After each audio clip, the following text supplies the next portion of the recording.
Hi, fifth graders. You're here in Schoology right now, and I want to show you about archiving or deleting emails.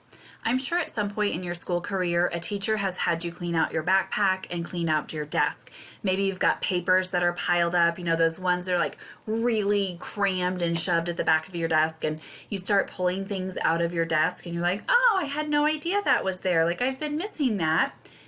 Well, we need to think about that for our online lives as well. There are things in our online lives that can start to pile up and be disorganized and hard for you to find. So what you're going to do is you're going to go away from Schoology and you're going to go to your Gmail account. So I'm going to open Gmail. Remember that M right there that just popped up? That signals that you can get to your email. So you could go on your Chromebook and click on that icon. I have it bookmarked. And so now we're in our Gmail. This inbox area can remind me of a desk where there are papers that just keep getting shoved and shoved and shoved. And so when you have so many, you don't know what's there and you start to miss some things. So what I'm going to do is go through and talk to you about why I'm either going to archive the email or if I'm going to delete the email. So the first email I have happens to be from Mrs. Opie, and she posted something, an update in the Cyclone News group. I've read that and I've read the information. I also know I can get this same information by going to the group. So I don't want this email anymore. So I check the box and I'm going to click and trash. This is from Mrs. Kaufman. This is something I need to include in another email in just a little bit, so I'm going to keep it in my inbox.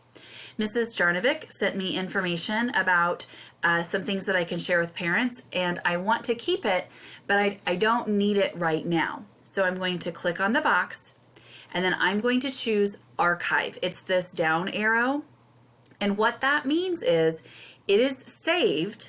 I can't see it in my inbox, but it is saved. So if I were to go up here and click and I'd type Mrs. Jarnovic's name, all of the emails that I've saved from her will be there. So it didn't disappear forever. It's just not in my inbox.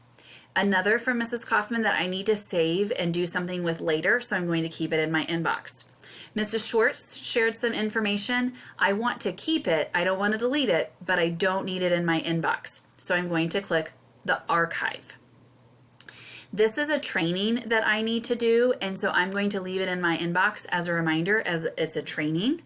And then this is I've been using for my science lessons, and I've been clicking on it every single day, so I'm going to leave it.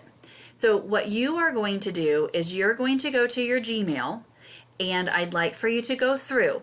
If you are finished with the email, I'd like for you to click on it and trash it, send it to delete. Or if it's something that you want to come back to later, then you archive it. You can also delete all at the same time. So you can click this box up here, like if I didn't want any of these, and I could delete those. Or if you wanted to archive them to get back to them at a later time, you could do that. But remember, with archive, is it something that you really want to come back to? Or is it really that it's just getting shoved in the back of the desk and it's going to get forgotten? So if you don't need the information anymore, it's okay to delete.